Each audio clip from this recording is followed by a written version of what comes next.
Well, hello. Welcome back to Survival Saturday with Johnny Tiger. This episode is proudly sponsored by Hidden Corner Finds, and as usual, we got the sign up here for you guys to look at, and the info will also be in the video description.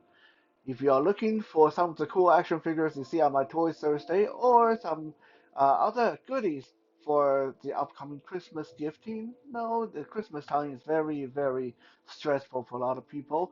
Go check out their store because they have a lot of action figures, toys, and antique goodies, and really retro stuff. A lot of fun stuff over there. They do combine shipping and will often cut you a really good deal if you get in contact with them ahead of time. Also, I want to say that we got a series of free tactile art workshop coming up starting tomorrow and will be every weekend in November here in Vancouver area. So if you are local, come check us out. Information is already posted in the short video I put up earlier, which you can find on this channel before this current video. So check out the information and come say hi.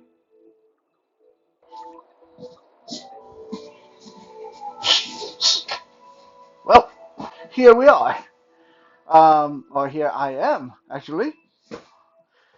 Today, we're going to settle down and do one of these more uh, talking heavy, word heavy, wordy sessions that we haven't done for a while. Hopefully, it's not going to be too long. Um, Today, I'm going to talk to you guys about the danger of static reactionary training, which it's present in a lot of martial arts, and I'm kind of giving away the trade secret here. The reason that it's there, it's because this is like filler material, right? Like if you come and take self-defense lessons from me, and I say, okay, well, when someone attacks you, you just hit them in the throat and run away. Well, that's it. I mean, you pay me for one lesson, and that's it. That's all you have to know, right? So a lot of time when you take martial art lessons, in the end, it is like everything else designed to be a business. Martial art instructors have to eat too. We have bills to pay, especially those of us that have their own schools. They have a lot of responsibilities. So they need to make it so you stay around longer, right? That does not make them a McDojo because you'll still learn a lot of good stuff. But the lessons are designed to have a lot of filler in them, so you learn something while you take a long time learning what you're learning. Think of it like when you order fried rice or chow mein from a Chinese restaurant. Yes, there's going to be meat and vegetable and all that good stuff, but I guarantee you there's going to be more rice and noodle than anything else. Why? Because the restaurant have to try to maximize their profit, right? If they give you like the best quality meat and a lot of meat in the fried rice, well, and they'll either have to charge you more or they'll lose money. So martial arts school the same way. So what is this reactionary, static reactionary training that I'm talking about? That is such a dangerous uh, way to train, and yet a lot of schools do it. Static reactionary training is like I tell you, okay, when Bruce swing a slap at my face or a hook, okay, Bruce is going to slap, and then I block, and Bruce is going to leave his arm out here, and then I have time to do my fancy arm break, or Bruce is going to swing a punch at my face, and then when he throws that punch, I'm going to grab his wrist and kick him in the shin, and then break his arm, right? These are static reactionary training. You almost never see them in combat sports. I mean, you'll see something like this in judo, okay, or in Brazilian jiu-jitsu, which is fine because for those kind of activities, those kind of martial arts, those kind of sports, there's a lot of close quarter contact, but there's also a lot of rules in place. So when someone grab you, you know they're going to try to pull you, push you, or sweep your leg. There's a very few things that's going to happen. It's not going to. It's not like I go to a judo school or Brazilian jiu-jitsu school and I grab someone lapel and just smack the heck out of them, right? It doesn't happen like that. But out there on the street, you never know, right? So why is it that you see that in Brazilian Jiu-Jitsu and Judo? Because that kind of contact is fine. When someone grabs you this way, you do this to get out. When someone grabs you that way, you do that to get out. It's fine. But you almost never see static reactionary training in Muay Thai or boxing or MMA, right? Muay Thai, boxing, MMA, or most other more violent, more fluid, more striking based martial arts have very simple philosophy. When a fist or a leg is coming at you, you either get out of the way or you get out of the way and hit the owner of that fist or leg really, really hard. That's it. If there's not of this fancy thing like someone throw a punch at you, you block and go in and do that, right? That Wing Chun stuff. Okay? Or there's none of that. Someone throw a punch at you and you block and you go behind them and grab their arm and do the Aikido break, right? You don't get those kind of stuff. You don't get the static reactionary training in sport fighting that have that kind of striking contact. Why? Because it doesn't work. Okay? Simply put, it doesn't work.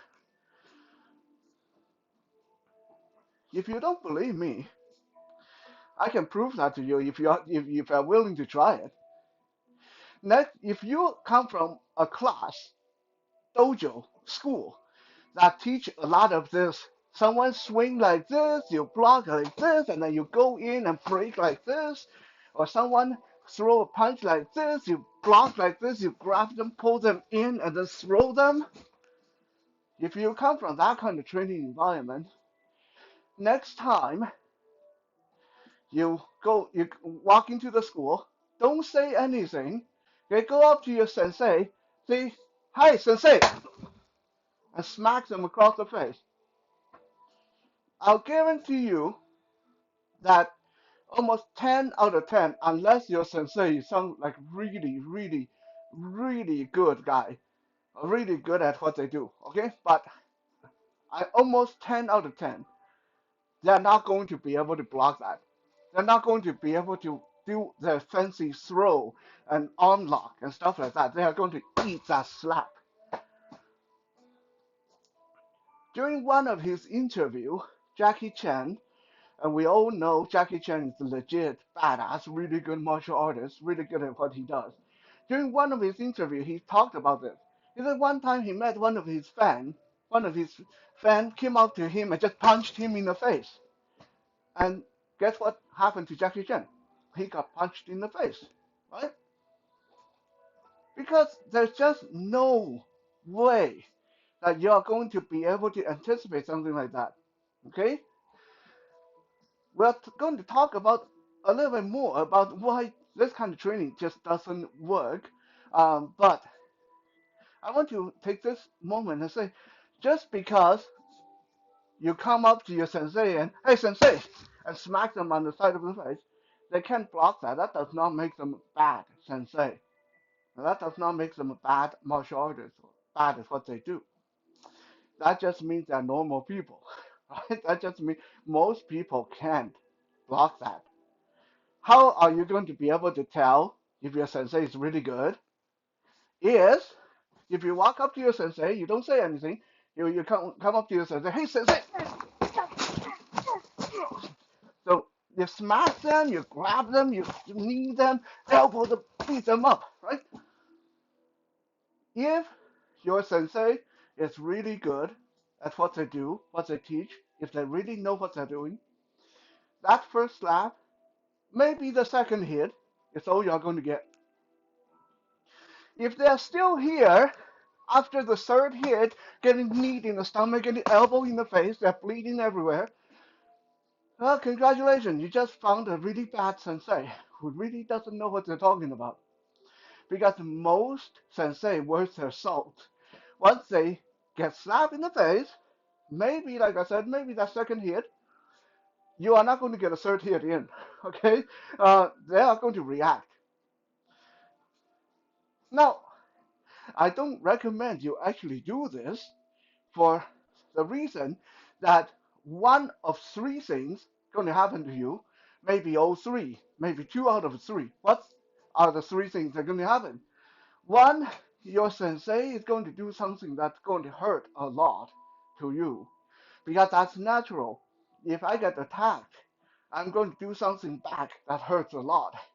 Okay, that's that's the first possibility. Second possibility, you are going to get thrown out of that school. You're never going to be able to come back after that, right? Because attacking a sensei, attacking anybody without provocation is no-no, right? So you just committed a crime essentially. You just you just assaulted somebody, which lead to number three, your sensei or the school going to sue the heck out of you. So one of the three things going to happen. You're going to get the snot beat out of you by your sensei. You're going to get kicked out of the school, and you're going to get a lawsuit on your hand. So yeah, you know, it's probably not a good idea. But I'm just saying, if you walk up to your sensei and suddenly punch them in the face, or slap them across the face, or kick them in the groin, most likely you'll find out right then and there what your sensei been teaching you. When someone throw a kick, you grab their leg and pull them down to the floor, or grab their leg, hold on to the leg, and stomp them on the groin. Most likely, that just doesn't work. You'll find out very quick if you do this. Now, what are the three biggest danger in investing too much time in this static reactionary training method? Because it is not totally no good. Okay, there's some good in it. On a more academic level, like when someone slap you, you block this way, and then the arms here, you put your arm there, and then you can probably break their arm, or you go in, elbow them in the face, and then pull this arm down and elbow them in the face.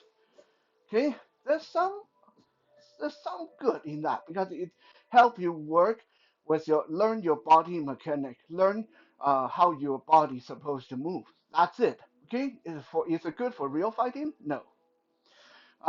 And the first and foremost reason is that I already talked about this.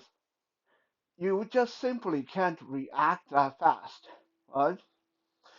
If we're in a well-lit area where you know I'm going to punch you, or I know you're going to punch me, then I can probably get my technique to work. But even then, that really relies heavily on how observant I am and how lenient the other person is. Otherwise, if the person just walk up to you and pow right in the face, walk up to you and pow right in the groin, those techniques is just not going to happen.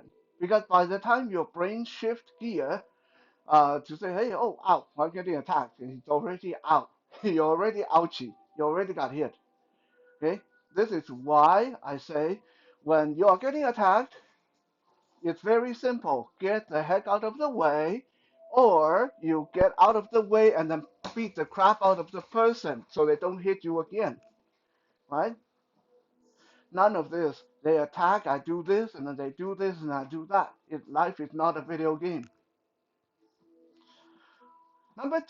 Reason number two, why static reactionary training is dangerous, is it teaches you to fight on the defensive.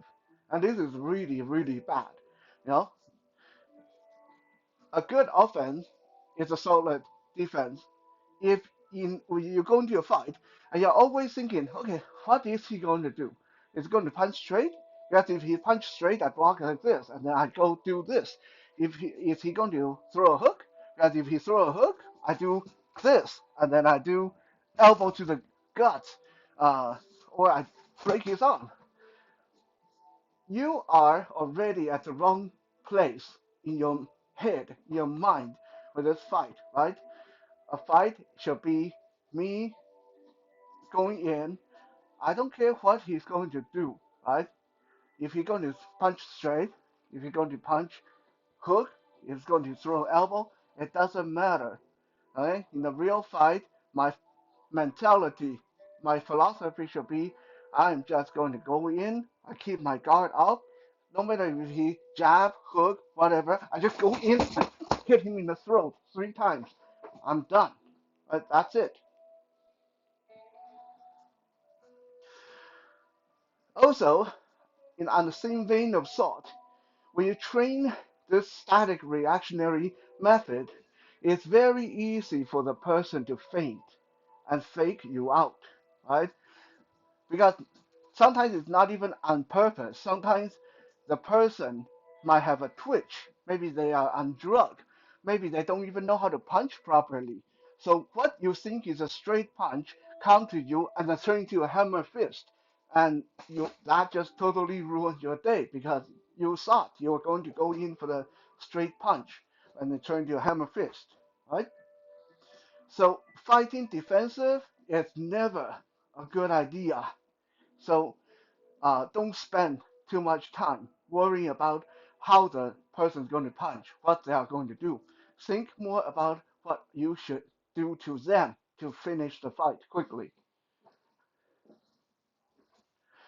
Last but not least, and definitely not least, is a lot of time people who train static reactionary is that they get a wrong idea of what a attack look like. Okay, they get the wrong idea of what a fight is like or what an attack looks like. Let me show you guys. A lot of time